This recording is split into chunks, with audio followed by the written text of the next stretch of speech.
lifestyle yang ditujukan oleh para lawyer-lawyer yang udah terkenal ini ya di sosial media, lifestyle selayaknya seorang lawyer gitu, itu maksudnya sangat mencerminkan kehidupan lawyer yang sebenarnya, atau itu cuma media doang, bro? Kalau kita lihat ya sebenarnya ya, lawyer yang ternama itu sebetulnya belum tentu juga dia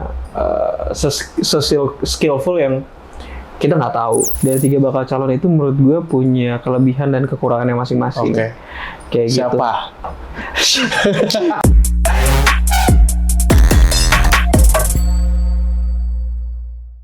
Oke, selamat datang Fadilah Deka. Terima kasih. Gimana kabar lu, bro? Baik. Perkenalkan diri dulu dong, bro. Lu, nama lu siapa? Usia lu berapa? Ya, karena kita perlu tahu nih, bro. Lu tuh Gen Z atau bukan sih? Wow. Karena gua podcast ini khusus mengundang hanya Gen Z aja, bro.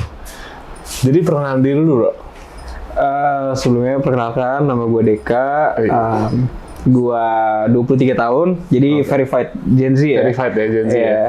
Tahun 2000 tuh ya, guys. Tahun 2000. Oke. Ya. Gen Z ya. Nah, terus lu kerjanya apa, bro? Kebetulan gue sekarang jadi lawyer lah ya. Lawyer ya? Lawyer. Nah, itu menarik banget tuh. Lawyer muda ya? Wah, gila. Aduh. Umur 23 sebagai lawyer ya? Nah, kalau lawyer di jabatan lu sebagai lawyer tuh apa, bro? Kalau di kantor gue sih, gue sebagai associate sekarang. Associate. Itu kalau misalkan di ranking gitu ya, itu sebenarnya udah termasuk tinggi apa gimana sih urutannya tuh?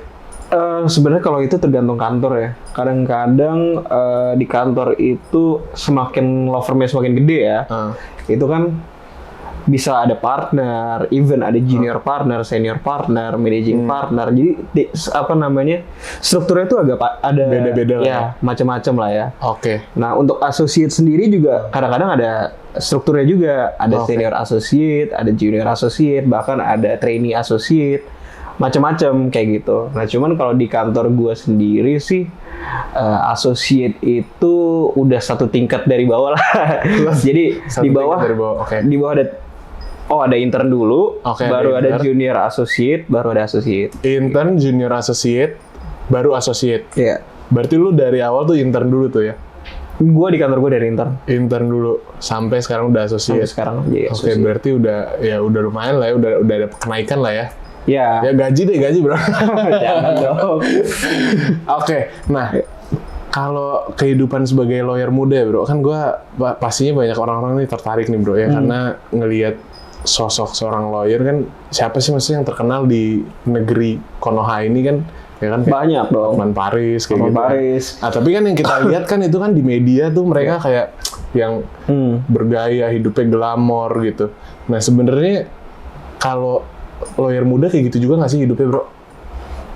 Kalau lawyer muda ya, maksudnya tuh kayak misalkan ya, bro, contoh kayak malam tuh party, minum-minum, lembur sama klien gitu ya kan?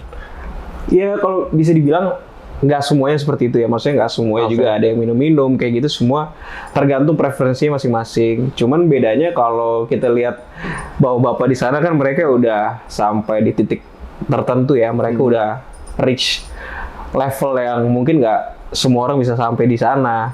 Misalkan kayak Hotman Paris, dia ya itu udah gede banget lah ya namanya ya. Ya dia mungkin dulu berangkat juga dari kayak kita, cuma lama-lama dia kan sampai sebesar itu. Nah kalau untuk lawyer muda, jujur itu emang kayak apa ya? Untuk tingkatan associate dan di bawahnya itu ya lumayan kerja keras sih bro. Cuman penampilan memang tetap penting untuk lawyer, karena lu kan ya lu dijudge dari penampilan dulu dong. Iya. Kita dijudge sama lawan kita, sama bahkan klien kita, itu kan dari penampilan. Kalau lu berpenampilan rapi, lu berpenampilan yang decent gitu ya, selayaknya orang profesional ya, mereka akan lebih percaya sama kita. Gitu kan. Jadi ya itu tingkat kepercayaan aja sih yang mau kita bangun dari penampilan.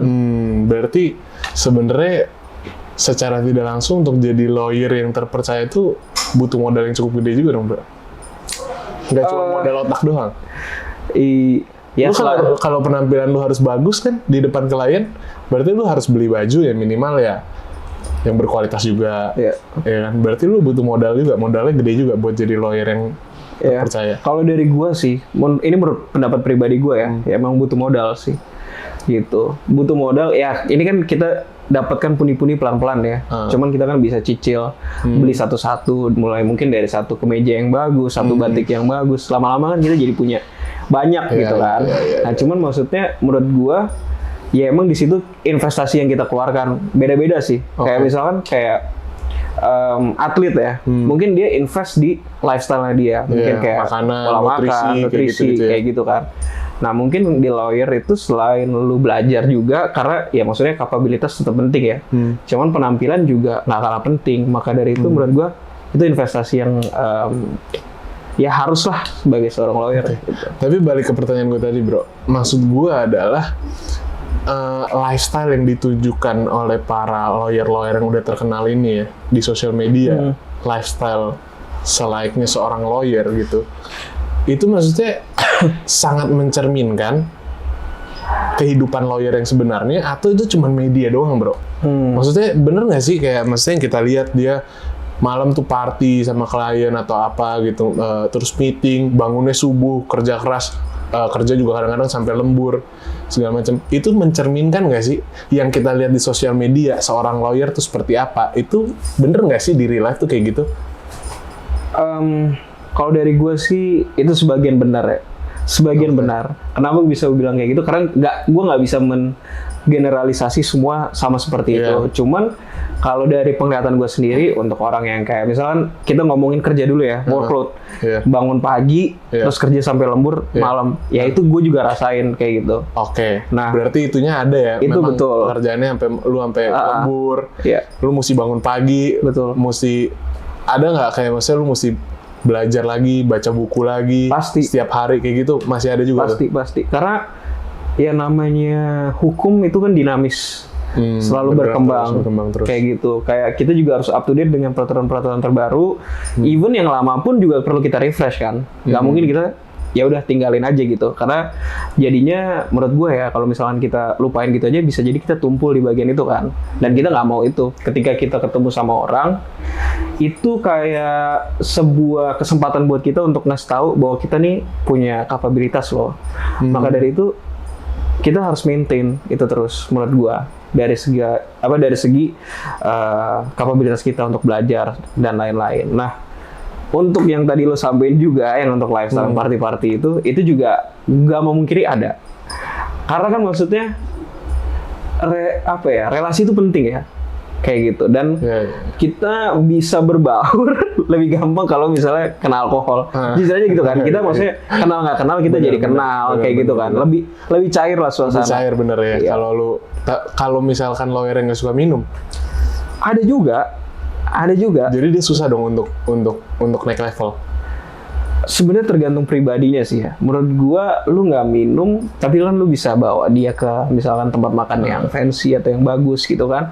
Ya tergantung pribadi masing-masing sih. Iya mungkin ada juga kliennya ya mungkin nggak suka minum. Nggak suka minum gitu. Karena kan nggak semua orang maksudnya suka party kayak gitu ya. Apalagi mereka punya kehidupannya masing-masing lah.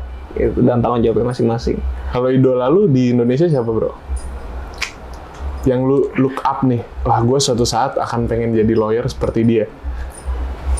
Aduh, gue kalau idola ya, gue boleh dari film aja sih, gue lebih ke film sih. Karena kalau gue ngeliat mungkin kalau lu nonton Suits ya, Steve Harvey sih, itu idola gue banget sih, kayak gue suka banget ngeliat cara dia itu, pembawaan dia ya, di depan orang, di depan lawan, di depan klien. Itu dia punya tingkat kepercayaan diri yang tinggi, karena kan juga dia punya skill yang yang tidak tinggi, teragukan lah. Ya, dia nggak meragukan dirinya sendiri, dan orang juga ngelihat dia pun udah respect. Tahu, ya. Nah itu yang mungkin pengen gue capai sebagai seorang lawyer. Karena kalau kita lihat ya sebenarnya ya, lawyer yang ternama itu sebetulnya belum tentu juga dia skillful yang kita nggak tahu kayak gitu. Lawyer-lawyer itu juga banyak juga yang dia under the radar gitu, kita nggak terlalu tahu namanya siapa. Cuman sebetulnya dia, ya ini orang mantep gitu loh. Sangat skillful. Sangat skillful.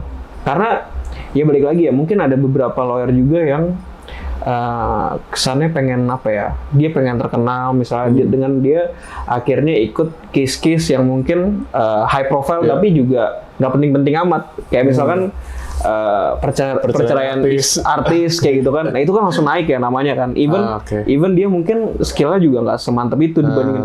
Karena top tier ya menurut gua lawyer-lawyer di top tier law firm itu kalau gue sebutin namanya, malah lu banyak kan nggak tahu. Iya benar-benar. Tapi mereka kalau gue bilang skillful, mereka sangat skillful. Gitu. Jadi itu sih. ketenaran tidak menjamin kepintaran ya. Iya karena mereka punya market masing-masing sih.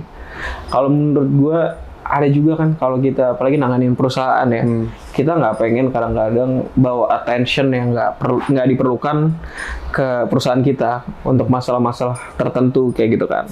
Makanya juga muncullah namanya arbitrase. Jadi benar-benar cepat, rahasia kayak gitu kan. Karena ya perusahaan biasanya pengen keep it low gitu loh. Nggak mau orang-orang tahu. Iya, karena kan banyak efeknya lah. Iya, banyak efeknya lah yang nggak bisa. Dari harga saham aja udah bisa. Iya. Was-was dan deg-degan tuh. Itu sih kalau dari lawyer.